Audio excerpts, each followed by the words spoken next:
he got hit. And that was a very smart play by Pierce. Initially, Rasheed Wallace came to set the pick and roll, but that would have brought Lamar Odom with him.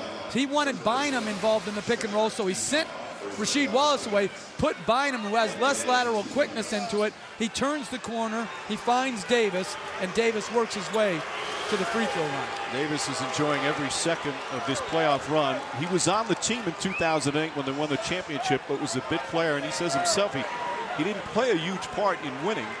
He's played a huge part in these playoffs. We mentioned game 4. He's also had other big games. He had a 23-point game in the opening round against Miami when Garnett set out because of the suspension.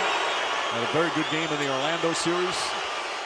He's undersized, but nobody plays harder. And the lead is up to 8. And I'm also watching the game within the game. Joey Crawford goes over to Doc Rivers and says, tell Kendrick Perkins to calm down. I'm not going to take him jumping up and down and talking to me the entire game. Doc Rivers goes up to Kendrick Perkins. Kendrick then stands up during the foul shot, says to Joey Crawford, I'm sorry, I apologize. I'm not going to cost my team an opportunity to be wearing the jewel. But if you've just possibly torn ligaments, you should have free reign. If you can jump with a bad knee like that, let him jump. But that green shirt's got to go. He's a Celtic. Well, he had to wear green. No. Go with the green tie, Kenny. A 13-3 run now for the Boston Celtics.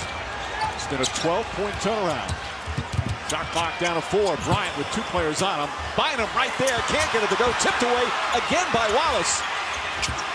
Davis dives on the floor, trying to get rid of it, and finds Nate Robinson. Final seconds. Ray Allen fakes, fires a 3. Rushed it. And that will end the first quarter. An excellent one for the Boston Celtics. After shooting 33% from the field in Game 6, they light it up to start. 59%.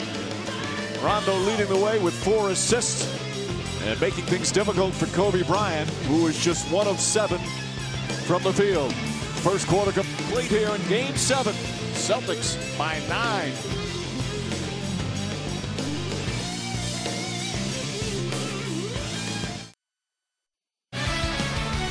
Welcome back to Los Angeles with Boston coach Doc Rivers. You asked your guys in the pregame talk to be agitators. Evaluate that, Doc. Well, that's what we're doing. You know, we got the guys that hit first and be aggressive. You know, not foul, just be aggressive and physical. You know, they're still hurting us on the glass, so they're doing a little bit of that. But other than that, we're getting stops and we got a good pace. When Rajon Rondo plays well, you guys seem to win. Evaluate his start. He's been great. He's been attacking. I thought last game he was more concerned with getting everybody else off, and I think tonight he's attacking the basket. Doc, thanks. Thank you. Mike. All right, Doris. So the Celtics win the first quarter. Whoever's won the first quarter has won all 6 previous games of these finals. In the 2010 playoffs, the first quarter winner has won 61 and 18. Incredible numbers. We talk so much about crunch time. Nice pass inside to Wallace and stolen. But Jeff, you've always talked about, even back when you were coaching, the importance of that first quarter setting the tone. Absolutely. It's the first quarter lead as Bryant takes, I think, his second of 8 good shots. I thought he forced way too many shots in the first quarter, and particularly, Mike, taking too many dribbles to get into those bad shots. I totally agree with you. I don't think I've seen Kobe Bryant play a worse 12 minutes of basketball than he played in that first quarter. Davis misses. Odom the rebound. Then the rebounding edge is what's keeping the game close. Odom blocked by Tony Allen, but a foul. Show you the versatility of Odom down one end, being able to take the ball the length of the floor, drawing the foul. Well, this is good basketball. He caught the ball, 2 dribbles, showed the shot, on balance, in the paint. Excellent fundamental work by Bryant. And the shots he's been shooting prior to that, those shots are losing shots. You cannot win games shooting those type of shots. Good adjustment by him to get a better quality look. Right now, the Lakers, they just can't shoot. As Bryant will sit down. From the field, they're 25%. From the free throw line, they're 1 of 5.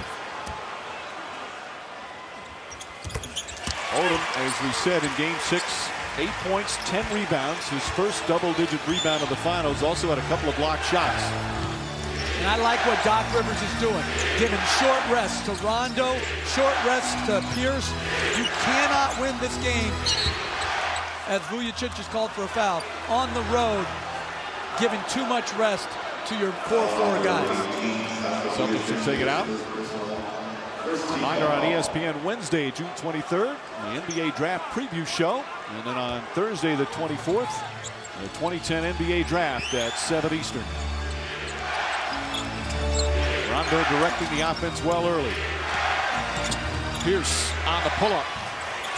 Rondo, offensive rebound. He's one of the best rebounding point guards in the league. Paul Pierce reminds him of Jason Kidd. Rondo's jump shot won't go. Vujicic the rebound. Jordan Palmer goes underneath the screen and roll, allowing Rondo to shoot. You like the mindset. Came off aggressive, just wasn't able to knock it down. If you're the Lakers, you continue to play that way. Farmar steps up. Can't hit that. Artest the rebound. Back up and in.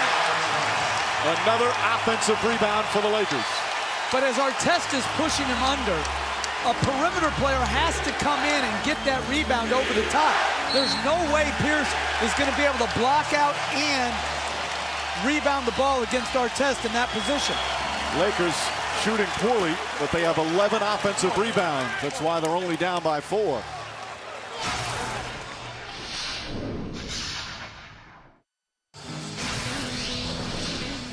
Back in Hollywood, where they are out in force for Game 7 of the NBA Finals at the Staples Center. Their Lakers down by 4. Some nervous fans. Ryan Seacrest sitting courtside. George Lopez, Ellen Pompeo, Dustin Hoffman, a huge basketball fan, and Coach Nicholson in his usual spot.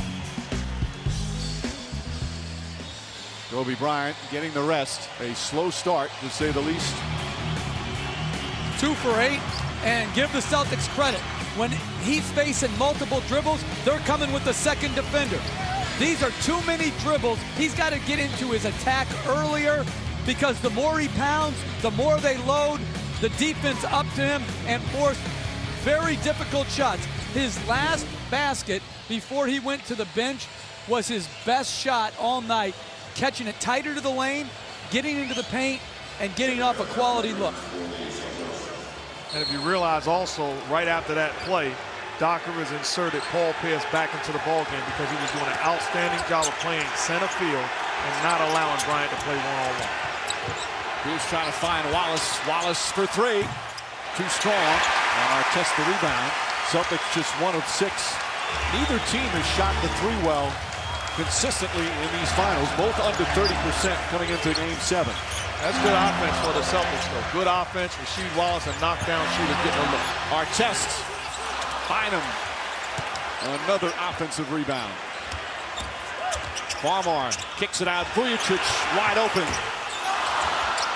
Rondo gets a running start. And Farmar, smart play to pick up the foul as we listen to the coach's huddle. We took too many hard, tough shots out of here. Got to get better shots. You do that by making the ball move. The ball's got to move. We're getting good shots. We got to get stops. Every loose ball we got to get and stay solid. And keep pushing that rock. Keep pushing that rock. Both Doc Rivers and Phil Jackson, one of the interesting parts of these finals is not a guarantee both will be back next year. Both have said there's a chance they won't return. Wallace misses. Jackson, it's more about his health. He says he'll know within a week after the season. Doc Rivers, it's more about spending more time with his kids and his family. And he says he'll make a decision soon after. Doesn't happen very often when the 2 coaches from the NBA Finals teams might not return. Nice pass, Bryant. With the soul. Took his time, got it to go. Kobe Bryant can have double figures assists in this ball game if he wants to. Until the Celtics make an adjustment, he's got to make the right plays, and that's finding teammates. Well, after that difficult first quarter, Lakers have outscored the Celtics 7-0 here in the first 3.5. Shot clock down to 5. Artest with the steal. Drives down, lays it in. Lakers will come back to tie it up on a 9-0 run. And the Staples Center crowd in an early frenzy. They're as loud as we've ever heard this arena.